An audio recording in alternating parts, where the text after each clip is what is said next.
Washington football. Woo!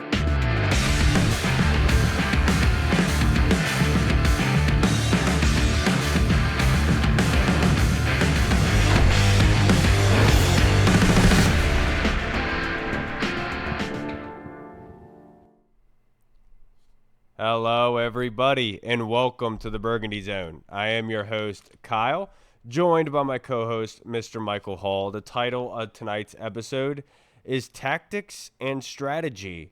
And so the first question I want to kind of just not talk about, but overall, it was such a big, I guess you could say it was a big situation to happen this week, was Terry requesting a trade. And I know that Hall feels a certain way about it. I want to get Hall's feelings on it. Just to let you all know, Hall is watching his child right now, so he has something going on in the background. Just a heads up. But Hall, I thought your point on what you thought this Terry requesting a trade, what that kind of meant. I like what you thought. Yeah. For first of all, just like the team has said multiple times, unless some team is going to offer him something crazy like 3 first-round picks or like a first and a second next year, something crazy, Terry's not going anywhere. So, but it was I was watching the NFL Network yesterday, and the Inside Training Camp was on, and obviously they had already played and talked about Dan Quinn and how Terry had like told him personally like, hey, I'm going to request a trade, da da da da da. And they were interviewing Jayden Daniels on Inside Training Camp, and they asked him obviously about Terry, and like if they've been talking to him, they've been in communication and whatnot. Which I mean, he's in the building doing like meetings and stuff, so obviously they've been talking. But he was saying that like, oh yeah, like he told me he was going to request a trade, and so like like we talk about like football life, da da da. They were just just talking about whatever. So Right. to me, that signaled that if he's going around telling like Jayden, he's telling Dan Quinn, he's telling whoever else he told within the building, I'm sure probably other players within the locker room, like, hey, I'm going to request a trade before the news gets out. Like, I'm just letting you guys know this is what I'm doing. To me, that signals, and the agent is like magically not at training camp anymore. So to me, that signals that if he's telling them like, hey, this is what I'm doing, this is like their last like lever. They know that more than likely this is probably coming to an end soon because they know they're not getting traded, and they know that at the end of the day, like I said, this is their last lever they can pull as far as any type of like leverage. So just my opinion. Maybe it goes on another couple weeks. Maybe it goes into week one.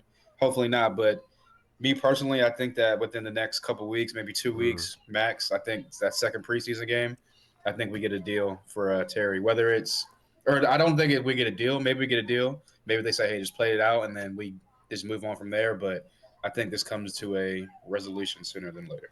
Yeah, like you know me, I'm a conspiracy head, right? And the one thing that I kind of am thinking about with all this is it does give Terry a break in the sense of not having to be participating at camp.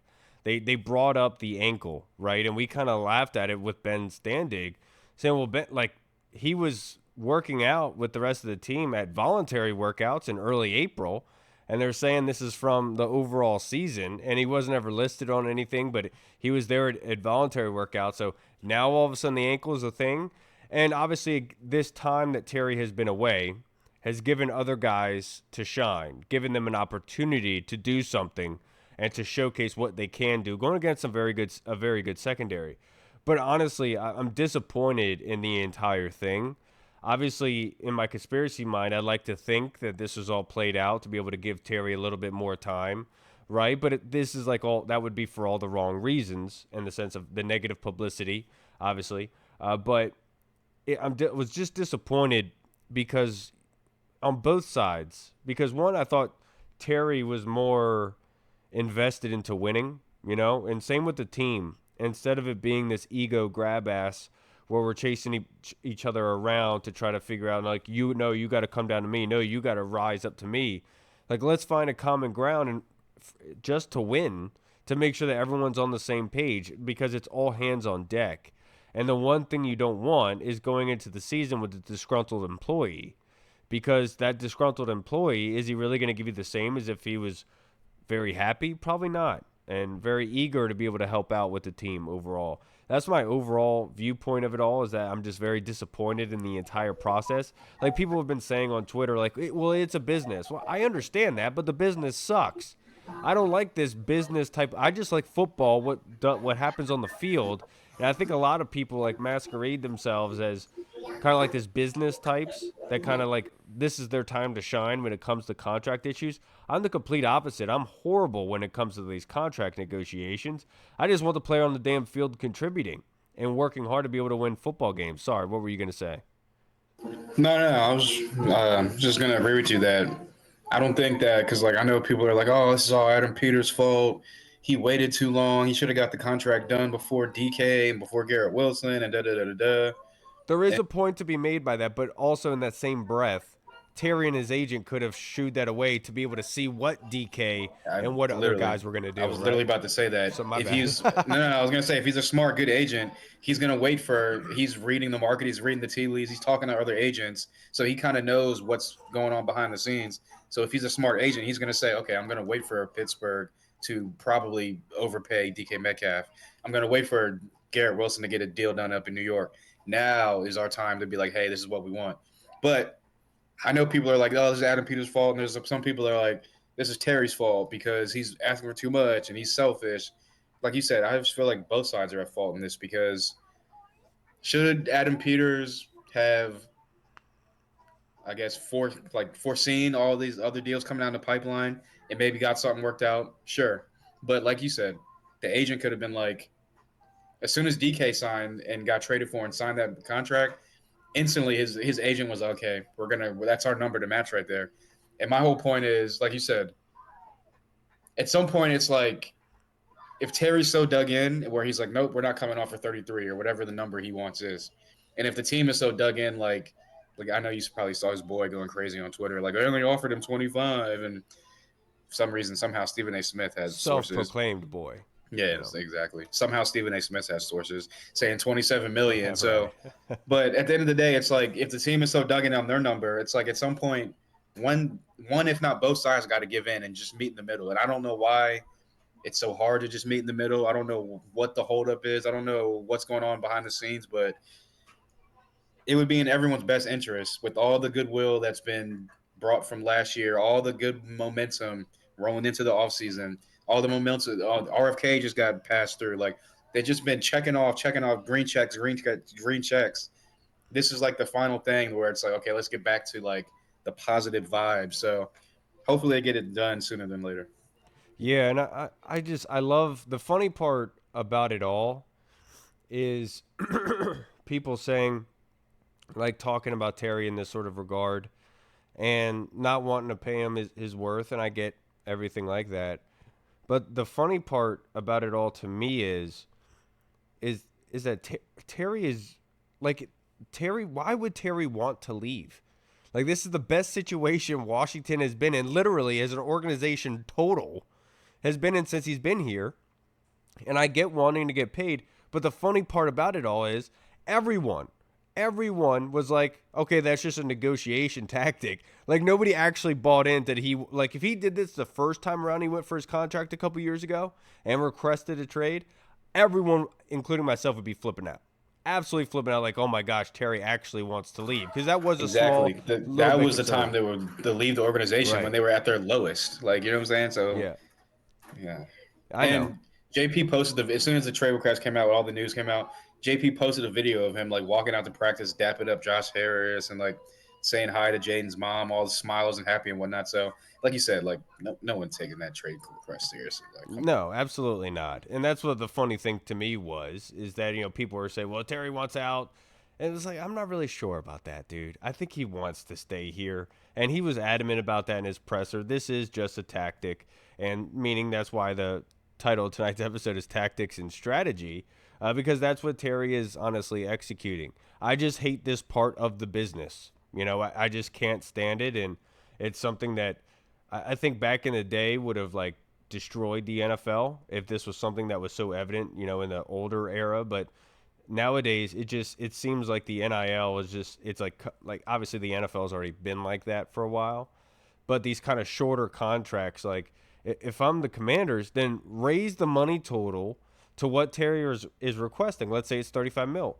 We'll keep it for 1 year and just say we're extending it for 1 year, and we'll play this because I've heard other people bring up the tag, and Jesse from the Bleeding Burgundy pod and Gold Pod talked about how they'll just tag him next year and play him on this contract. Like that's fine, but have you seen the top 5 salaries? Like they're all in the No, 30s. no. So I actually did look it up because I was like reading that thread, and so I was like, let me just go look it up to see. And I think as of right now, it's projected to be at 28 and a half. So it's not I even don't think 30 they. next year. I don't. I got you. I don't think that they are calculating the new deal signed this season already in the offseason. And That's my they was on point. Spot Track. That's why I was like, Yeah, Spot they Track's don't usually update accurate. it But yet because in my opinion, when you look at the top 5 I salaries, know that it's everyone's all like in the 30s, or all you got Jamar everyone's in the Chase at 30s. 40. But yeah, So if the tag is going to be at 30s anyway, what is the problem that we're having here? I know that the years are a difference in it all, but at the end of the day, what the disappointment I have on Terry is where are we getting to? If it is in like a number that is just astronomical to the point where it's like, well, how much do you want to win? Like, do you want to get shipped off to Indy? Do you want to go to the Jets? Do you want to go to Denver? Like, is that really what you want to walk into right now when you're turning 30? And I made a joke on Twitter that Terry turns 30 and everyone turns into Leonardo DiCaprio. Like it's like they don't like as soon as you turn 30, light switch turns off.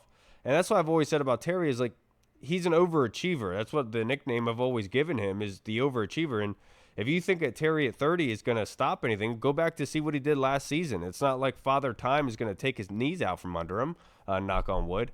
But all I'll say is, in all, just want the guy back. Just want him here.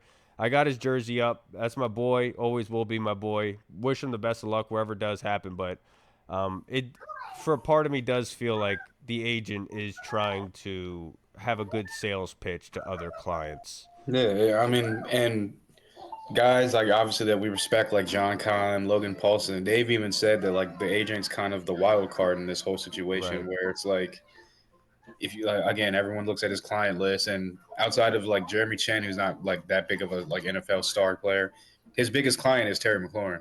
Yeah. So like obviously, like you said, he's trying to get the best deal possible for Terry, get his name out there, which would probably hopefully attract other agents.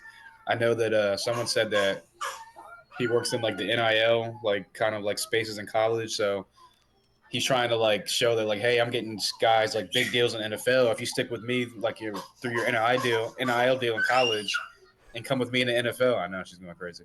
Come with me to the NFL. I'll take care of you as well. I'll get you hooked up and paid in the NFL. So yeah, I feel like the agent's not giving him the best information, but again, it's Terry's the boss, so like Terry can tell him like, hey, at any point in time, this is the deal that I want. Let's just take this deal. So I got you. Go take care of her. I got it for a second. Go do your thing. And the one thing I'll say is I brought this up in our Discord before I move on to the next question that I have here. With Adam Peters, like we know the pedigree and what he's done, and he deserves a lot of respect for what he has built in a short amount of time. Everyone in that building deserves respect for how they've gotten far, the Commanders, in such a short amount of time. But there is an element, a human element to this that we do have to take into consideration. And that is my guys, I love my guys. And the question that I brought up in the Discord is if Debo, obviously close to 30 right now himself, I think he only has a 1 year deal at this moment that they kind of, and what the way Deluxe broke it down is that they basically just guaranteed his off season. So if he would have gotten injured, he would have gotten paid anyway, which is all that it was. And I get it because I was talking about the Terry and Debo thing. But in my honest opinion, I have to ask this question.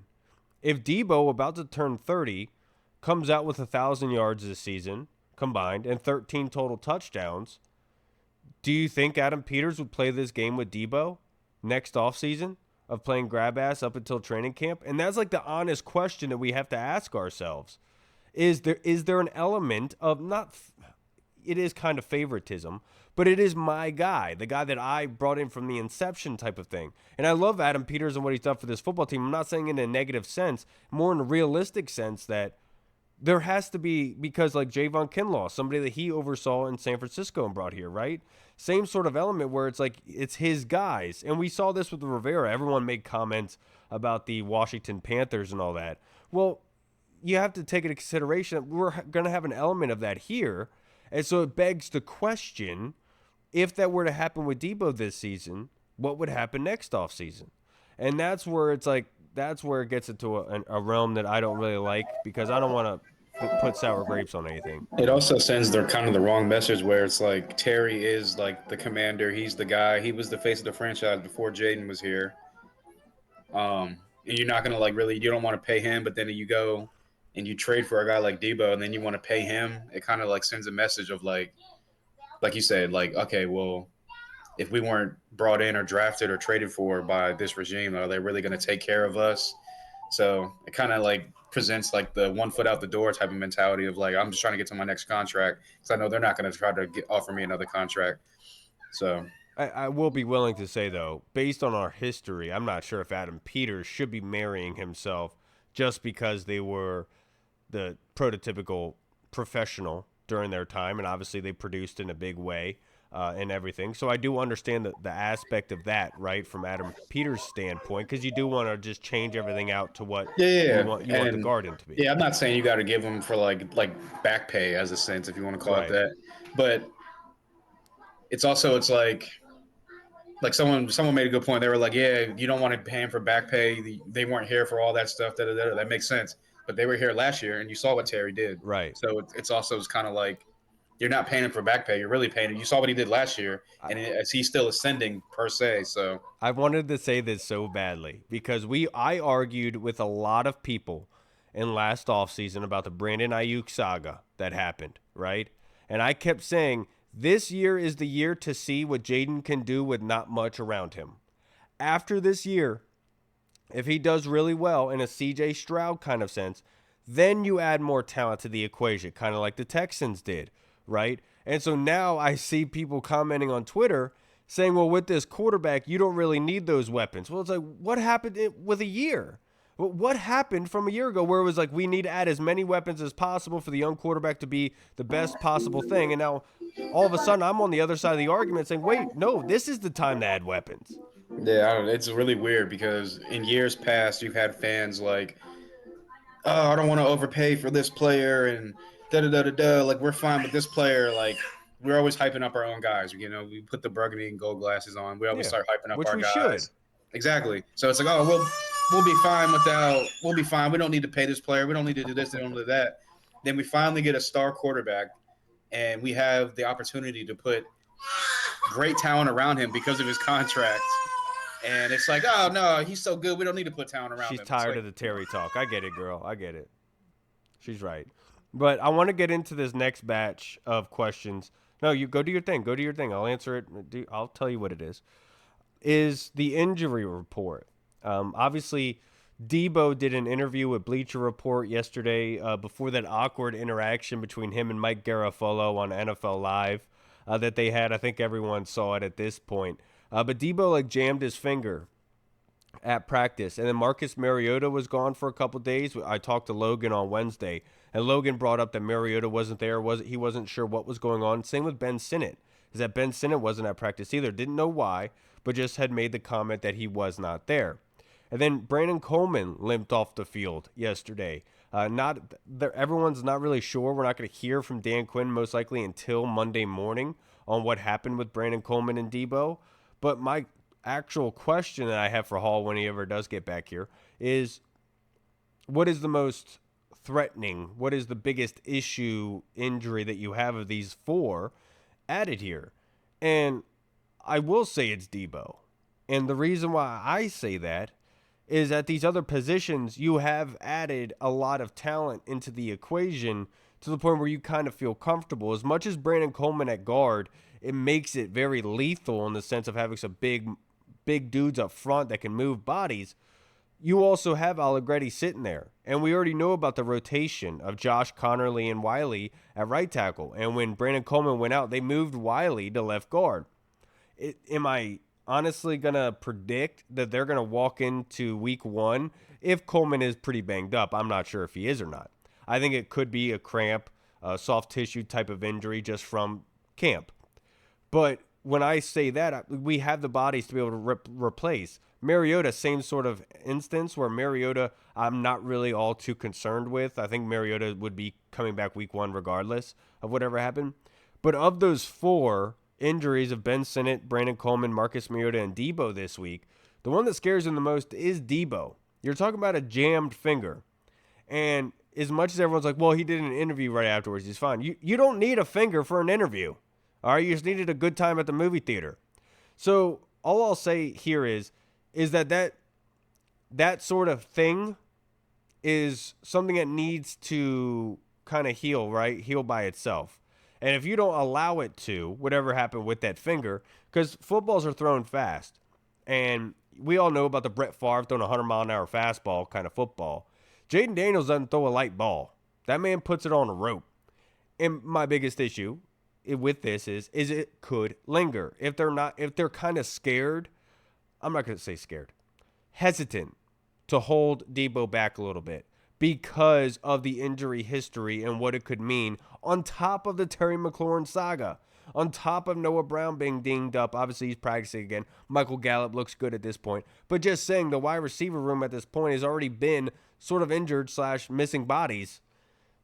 I think that's a concern for me. Of those 4, Hall, which one kind of concerns you? Who was the 4 you named? Debo, Mariota, Coleman, and Ben Sinnott. I'll go with Coleman, and I was thinking about this the other day. Whenever I think it was Standig, who's the one that tweeted out that he limped off the field. Um, Obviously, the offensive line is going to be the key to this year's success, protecting Jayden and whatnot. They tried to bolster the offensive line. He's going to be moving to a new position, so definitely need him for that. But if you even go back to last year, he was banged up a lot, nicked up. He missed some games. Now he's banged up again. I don't want to put like the injury prone like label on him, but it's almost starting to be like, is this a guy that's always going to be constantly nicked up, always going to be on the injury report? Is he getting that injury prone label put on him early into his career? So hopefully, there's nothing came out about it, I don't think, yet. So hopefully it's like something minor and not that serious. But That's what I said. yeah, so I understand the Debo aspect of it because he does have the longer track record of injuries, and Terry's not out there and Debo's nicked up. It's kind of like the wide receiver core is like subpar, if you want to call it that, unless someone out of nowhere decides to step up. But I just think that Herbig already retired. Now, if Coleman starts to get nicked up and has the injuries lingering, next thing you know, the depth of the offensive line is kind of starting to take a hit already before week 1's even started. So, I'll say Brandon Coleman. I get it there. I just think that Allegretti and or Wiley, depending on that situation, could do very well. Yeah. But the next question I wanted to get into with you before we get into fan questions is Jayden Daniels reportedly kicked somebody out of the huddle this week for jumping off sides. And I kind of want to get your feelings on it because I talked about on Wednesday, like, this is what we wanted from the quarterback position, from a franchise guy to say, like, this is my baby. Like, taking ownership. In the Bible, it talks about dominion, to have domain, like, to have that's what God gave to Adam, is to have dominion over the earth and to have control of it and to nurture it. And that's what essentially Jayden Daniels is doing with this offense at this point. Zach Ertz brought it up to Kay Adams on his show a couple weeks ago, saying that he's taken a leadership role in the sense that this is his offense, and more power to him because that's exactly what he needs to be doing. So it's music to my ears that Jayden Daniels is operating in this sort of sense to say that's not the standard. That's not what we're going to do here. And I truly do hope, I'm not saying this in a negative sense against Laramie Tunsil, because I think Laramie Tunsil is a fantastic football player. And if he jumps off sides, he jumps off sides. At least he keeps 5 clean, and he doesn't have a crazy amount of penalties on him. I'm all good with him. But if it was Laramie Tunsil, it just look at the stones on this young man. Like, Laramie Tunsil getting traded here, big deal, big name, and he's saying that's not how we do things over here, big fella. Go correct yourself, then come back. Like that, the stones on Jayden to do that would go a mile. Most likely it wasn't Laramie, but just saying if it was, holy crap, that'd be freaking awesome.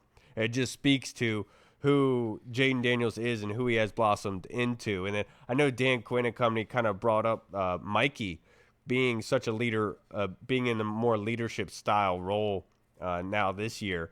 And that's exactly what you kind of wanted. Because going back to Michigan, 1 year playing corner, and you see him on film communicating, telling guys what to do. After playing wide receiver on offense for all those years, comes in to play secondary 1 year and is already communicating with guys, telling them what to do. Like, typically, if you get shifted to a new job, very rarely are you going to be able to be in a position where you're telling others what to do. And, like, this is what you need to be doing. And, like, the mastery of the communication of the defense sort of thing for him is huge for Mikey Sainristil.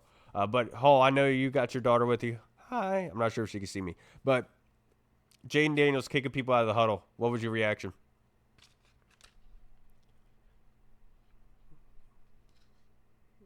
You I'm still muted. still muted. Yeah. Who does he think he is out here in this huddle? No, I'm just joking. I love it. Obviously, like this is the leader that we all heard about back at LSU. That was bringing the wide receivers like Brian Thomas and Malik Neighbors in at 5 o'clock in the morning. He was leading practices. He was taking control of the practices. Brian Kelly didn't have to not do much, obviously, but he let Jayden Daniels kind of lead the practices and do his thing at LSU. And I know he talked about last year he was a rookie. He wasn't not like comfortable to really doing that, but he didn't really see himself. He was just trying to get acclimated to NFL, so he was like following the lead of like guys like Bobby Wagner and Zach Ertz and whatnot.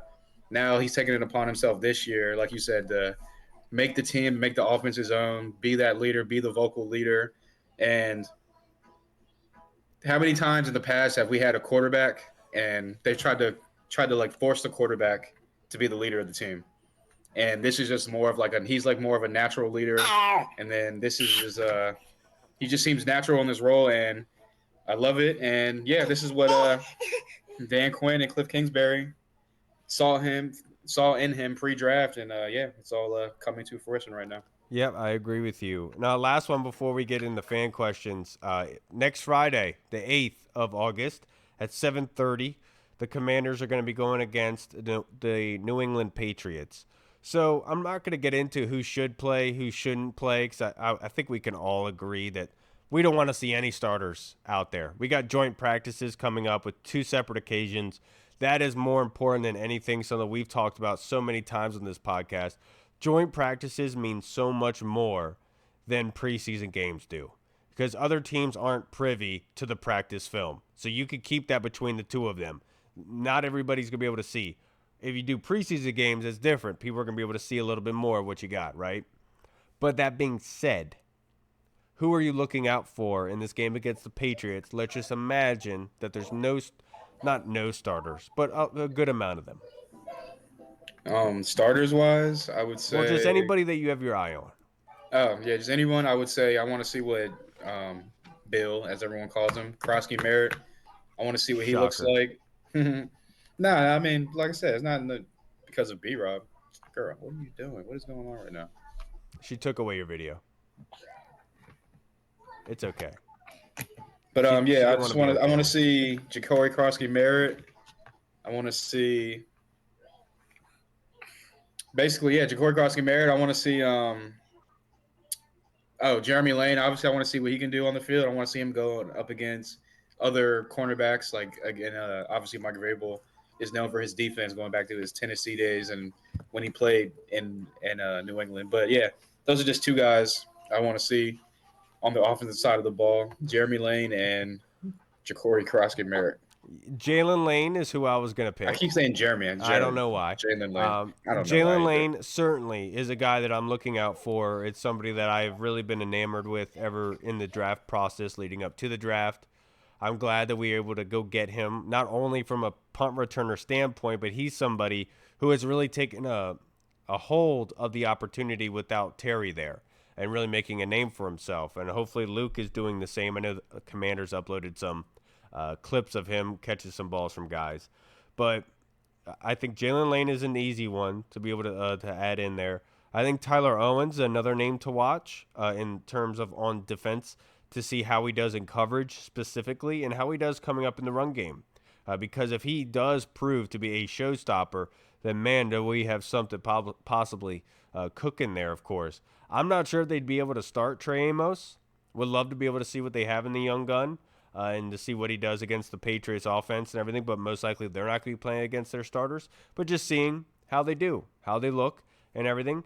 But I think those are some really good ones I'd like to stick with. I know Josh Johnson's probably going to get a couple good reps, and I always love me some Josh Johnson, so I'd love to be able to see him throw the rope. But let's get into some fan questions, Hall. This first one by the Colonel. A couple episodes ago, I asked theoretically what Plan B was should something happen with Terry's contract. Now that it's reality, not theory, what is Plan B? Plan B is. I don't think there is a. I mean, obviously they have a plan B, but I don't think there really is a plan B. I think the plan is to get Terry back on the field, and I think Terry's plan is to get back on the field at some point in time. Like I said, hopefully, I would go as far as to say like he's not going to miss week one, and since they have a quick turnaround and the Thursday night game, they have a Thursday night game. It's going to be a quick turnaround, so he'd probably miss. He would probably miss week 2 as well in Green Bay, but I wouldn't thought Terry would be the type of person that would go to the press and say he's feeling frustrated and be holding out and Right. whatnot. So I'm just gonna hope that he doesn't hold in through week 1 and miss week 1 and week 2. But I would say that to me there is no plan B. The only plan A and plan B is Terry will be on the field week 1 catching passes from Jayden Daniels. Yeah, I guess Plan B is to have him be disgruntled and just to hold out hope that he does play week 1 and everything like that. I also think that the path of like what they did with Noah Brown last season, where he got released from the Texans late in camp, but we added him into the equation, and he was huge in week 2, being able to showcase himself and being able to help us win that football game. So I think Plan B is hopefully finding somebody get released, cut, and we'll be able to scoop them up for the time being. That's one way to go about it and look at it. I'm not sure exactly who that would be because I'm not exactly following every single team, their depth chart, who's going to possibly be released. Obviously, the Bengals are a team that you'd want to go after and say whoever they release is going to be a pretty good talent at this point, along with the Minnesota Vikings. But I think that that's probably the best case scenario for you. I know people have floated Michael Thomas and stuff, and I'm tired of that. I don't want to hear that at all. Now, the next question that we have was submitted on Twitter. This one by our guy, Tony Franchise. With upcoming preseason game, what are you looking forward to see from the team overall? Number one overall, I don't want to see any injuries. I want everyone to come out of the joint practices and these Captain Obvious. yeah, the preseason. Health, not obviously you're not going to be fully healthy, but healthy. No major crazy injuries, no soft tissue stuff. But on the field wise, I would say that no false start penalties, no pre-snap stuff, and on defense, yeah, I want to see the pressure that the defensive line is going to create, and I want to see what the cornerbacks and secondary. I want to see if they can keep playing up to what they've been the type of play they've had throughout training camp so far. So I would just say those couple things. I think Jordan McGee is one to see because everyone's been saying that Jordan McGee is the backup to Bobby Wagner. And 100% I can agree with that. He's been learning from Bobby. Well, this would be a really good time to see how he operates the defense as the primary signal caller. Great opportunity for Jordan McGee in that sense. Guys that they've been talking up is like Javante John Baptiste to see how he does in his reps. In college, he was primarily a Ryan Kerrigan type of rusher, a persistent type of rusher, not a speed guy. Want to see how he's able to do in his speed rushes, of course. But also in a team sense, Tony, I want to see if we can run the football fundamentally on offense. It doesn't matter what offensive line unit is out there. We just signed Lucas Niang. Want to see how he does in operating onto the field. Want to be able to see bodies being moved out the way. And obviously, Cliff is not going to be calling some crazy, unique stuff in preseason as well. He shouldn't. But just saying, this is the time for its brute strength, hat on a hat, move your assignment out of the way so the play can work. Want to see that from the offensive line and the running game. How can we move the football? And then vice versa on defense, same sort of thing. Obviously, rush defense was an issue for us last season in run defense. Want to see how that looks this time around. And obviously, it's going to be different. We're not going to have our starters out there. But just saying, in the overall sense of the defense, with your adding of more guys like Dietrich Wise, Eddie Goldman, and others, that you're able to see a little bit more from those guys, especially in these types of games.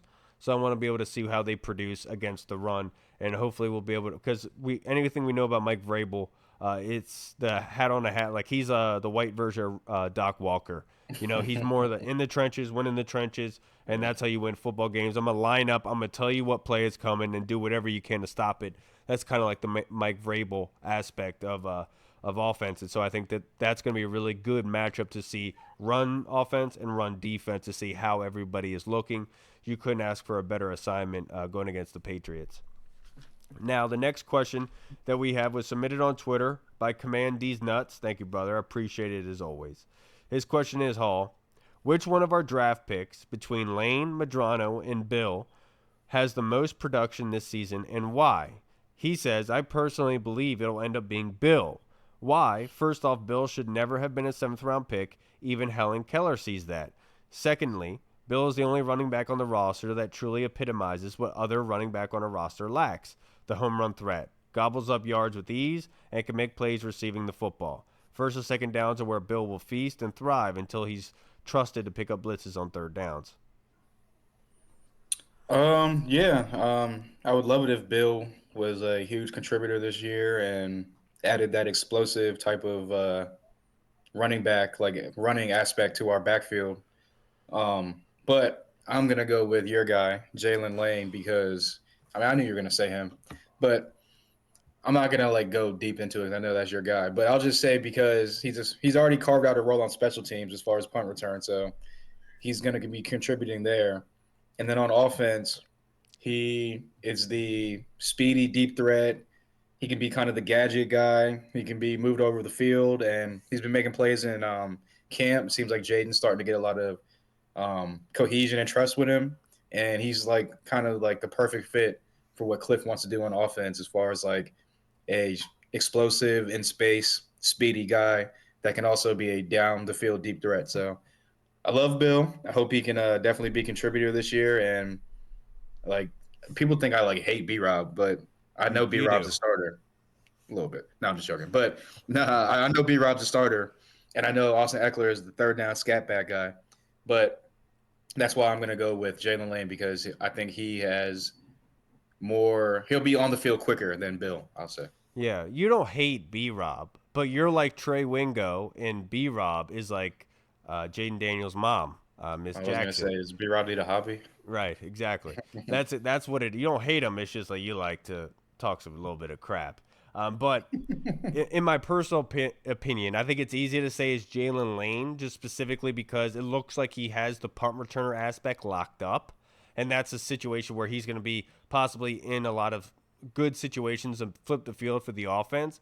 And regarding the Terry situation, I talked to Logan on Wednesday, and he kind of talked about there has yet to been a guy to really showcase himself as the fourth wide receiver, including Terry into that. So he was saying that Jalen Lane right now is the fourth wide receiver to him because the other guys like Straction and others, they're like more they're having these big plays, but they're not having the consistency of catching the football, and that's what you need. And I brought up Diami Brown to him, saying that's what Diami kind of had issues with early on in his career was the consistency of catching the football. And so hopefully Jalen Lane will be the most productive one.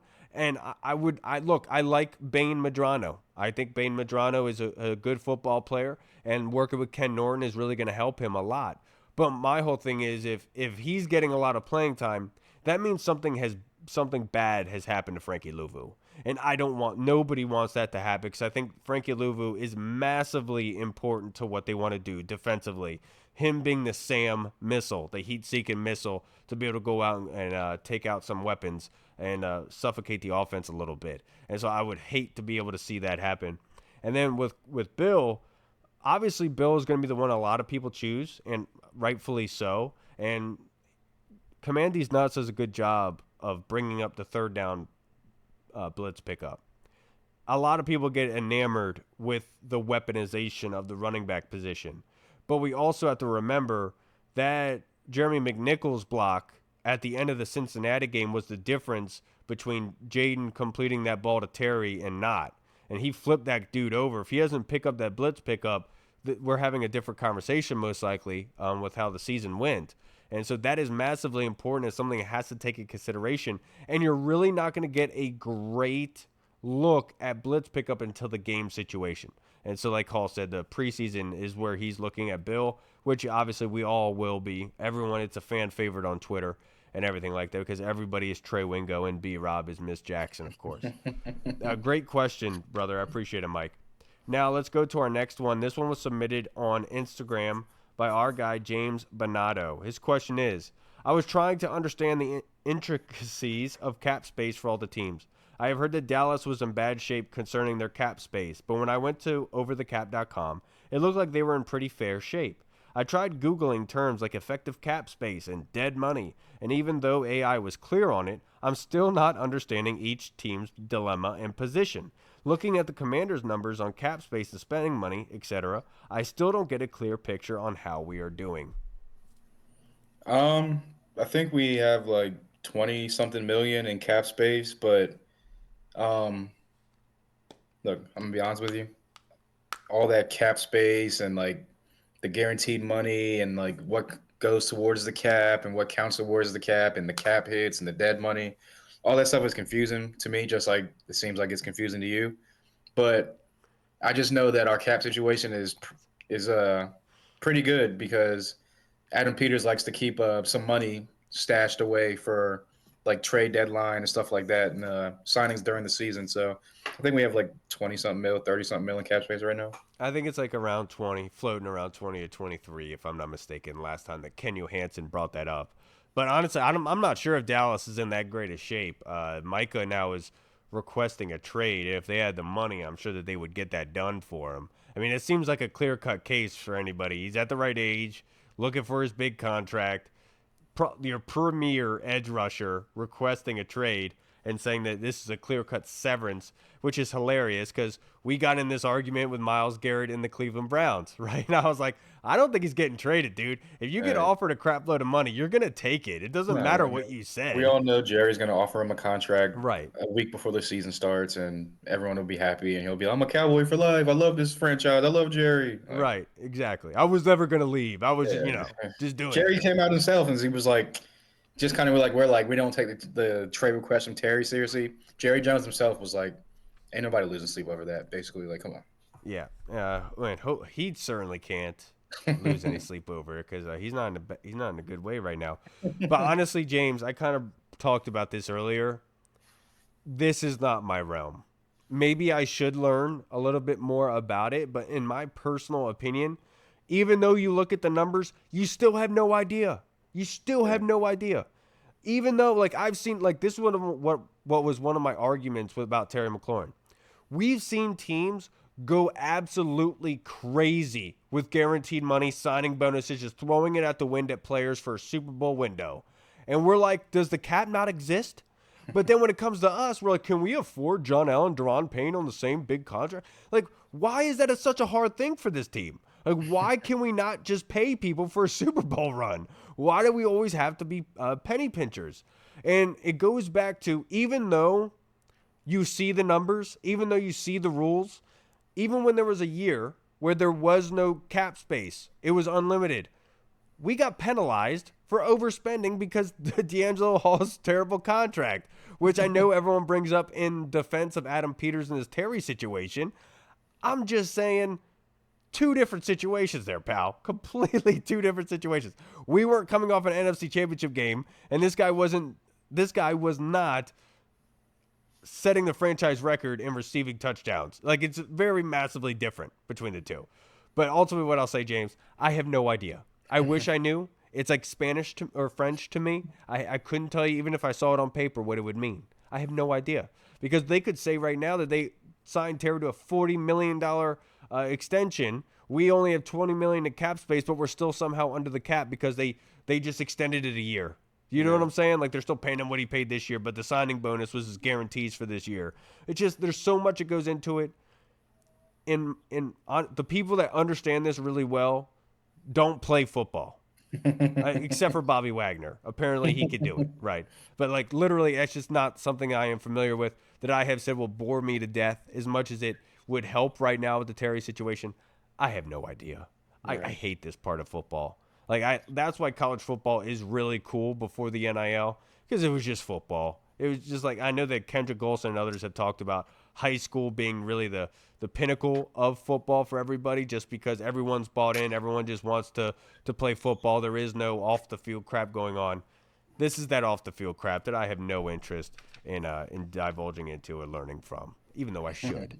To your credit, thank you, James. I'm not belittling your question at all. It's honest.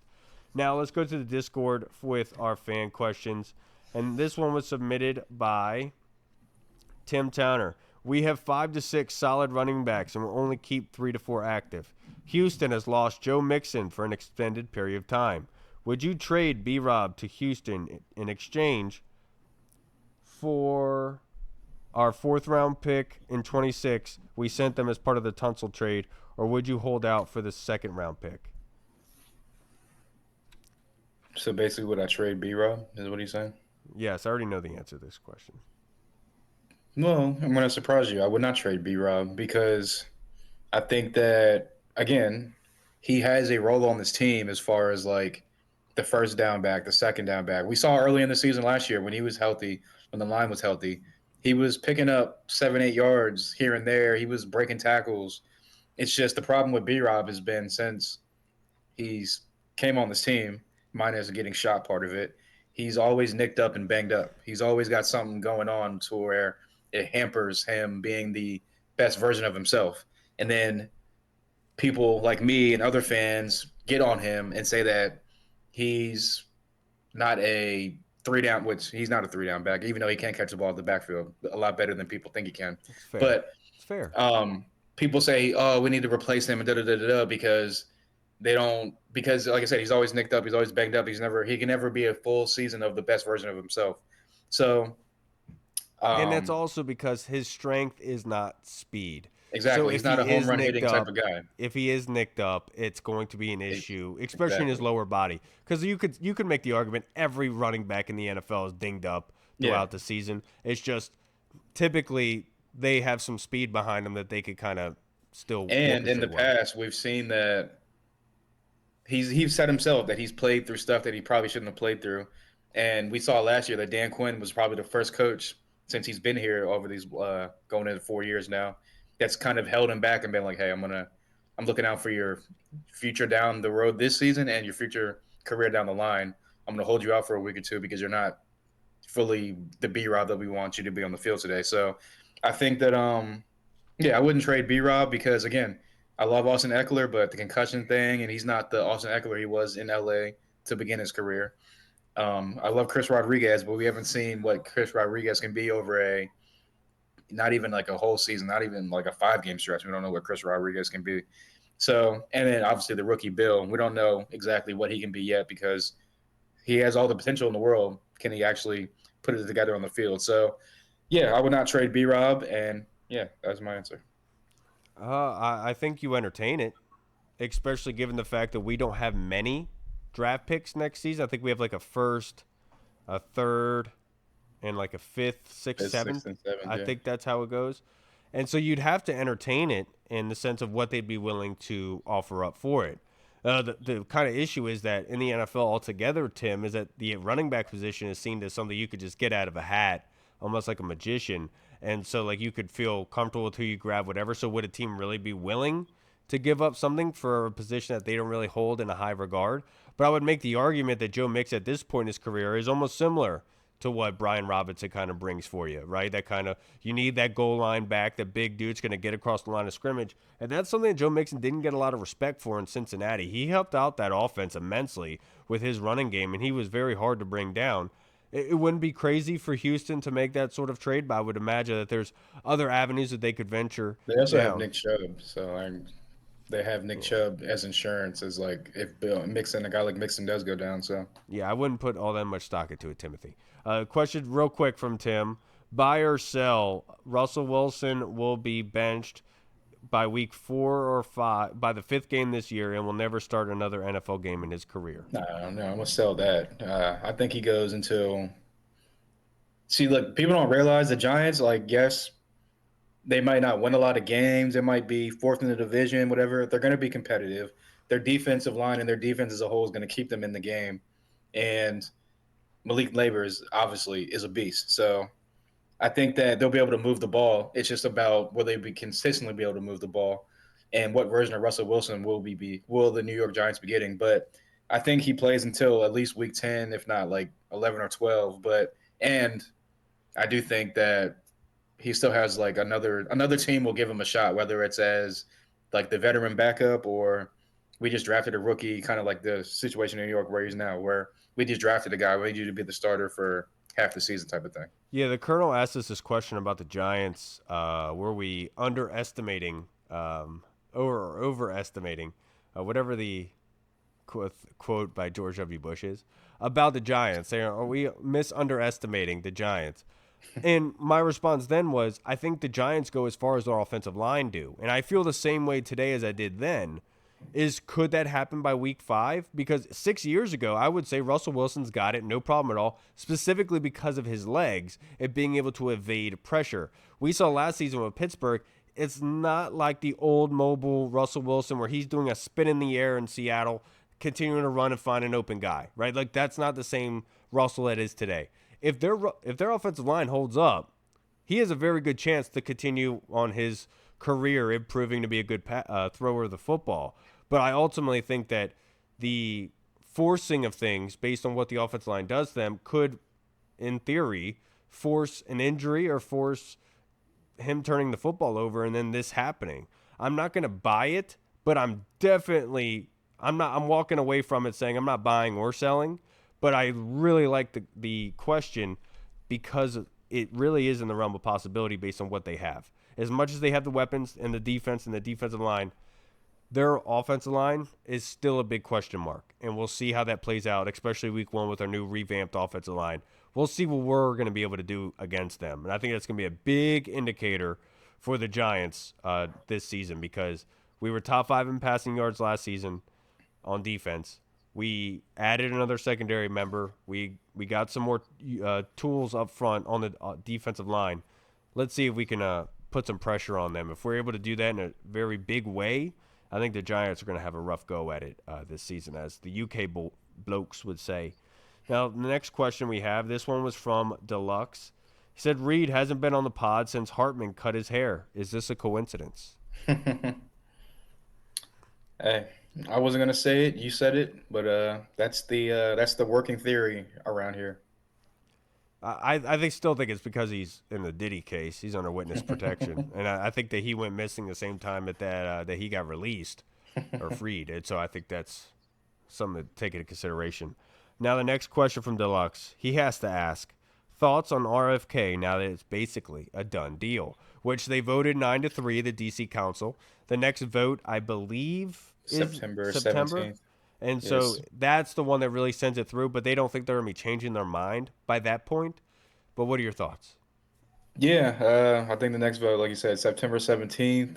Um, yeah, happy for the team. Happy that they got the deal done. Happy that the Hog ownership group, the Harris ownership group, like I said, they're just green check, green check, green check, green check.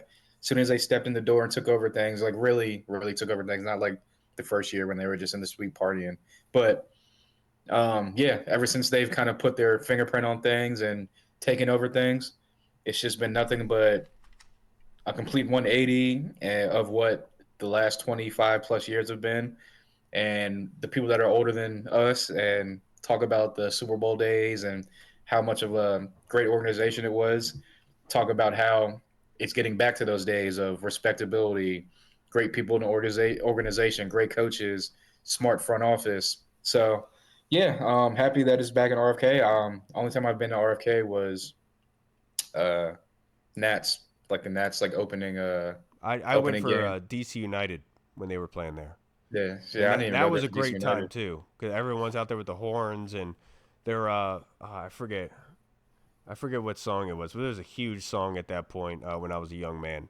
I actually met my stepmom there for the first time. My dad brought us, and that was a big meetup. So I just remember RFK being there, DC United, fantastic. Because my parents were like big soccer people, and then I also went there for Nats games with Alfonso Soriano was there. That was good times, man. That was good times. Yeah, that's what I'm saying. I went there. I've only been there once, and that was the first opening day for the Nats when they were playing at RFK. So yeah, 2030 cannot get here soon enough. I mean, we both know construction, so hopefully it's done by 2030. But yeah, definitely excited for the team. Excited for the older fans that reminisce on RFK, and like it's going to bring back all the feels and good memories for them. But yeah, just excited that we're going to have a state of the art, top tier, probably best stadium in the United States right here in DC. So Yeah, excited. and I appreciate AK-47 for stepping in and saying what he said, using his position to our advantage to kind of get the DC Council to let go of the revenue sharing, because that was definitely something that needed to be let go. That is legitimately a mob tactic that they would utilize in all aspects. You got to read Killing the Mob. Fantastic book. But how does it feel? Deluxe, between you and me, Hall will never say it, but he wanted to jump ship months ago on this idea and just keep it in Maryland because of the headache it was bringing. But Yeah. patience is I knew it virtue, would get to my DC friend. eventually. It was just annoying. Patience is a virtue, my friend Deluxe. Patience is a virtue. It's awesome. This was the only reasonable thought. The other one was the MGM. But I said from the get go, you need the euphoric aspect of RFK. You need it on the National Mall. You need it around that area. You need the Capitol and the monument in the background. You need that kind of feeling of it being an actual force again. Because right now, it's just literally a stadium in the middle of a bad neighborhood. You need everything around it. And what that stadium is going to do for the community of DC is humongous. Absolutely huge. If you go down to Nats Park right now and you walk around there, it is massively different than what it was pre-Nats Park. There is a lot of business, a lot of homes, a lot of condos, apartments going up around there. You and I have worked a bunch in that area Yep. too many times, I'll say myself.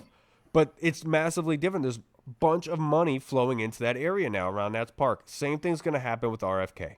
And obviously it's a little different because the learners are corporate realty. But in this sense, football is bigger here in DC, and this is going to be huge for the whole Oh, yeah. entirety of DC. I'm a Businesses very are going happy to want to man. attach themselves to this whole like construction site thing. Yeah, and this is where the Commanders needed to be, to go back home to where we belong, to where we made our name at the Redskins, and that's back in DC at RFK and on the Potomac. It's exactly what we need. I'm not even sure. Is that the Potomac out there? And it Yeah, costs you. Anacostia, whatever, same thing. It's just water. Now, last question we have. This one was submitted by Deluxe. Who's a forgotten player on the '90s on the 90-man roster to make it? Do you think? Like including practice squad, Yeah. or are you talking about the 53-man It, it roster? it recharged on me.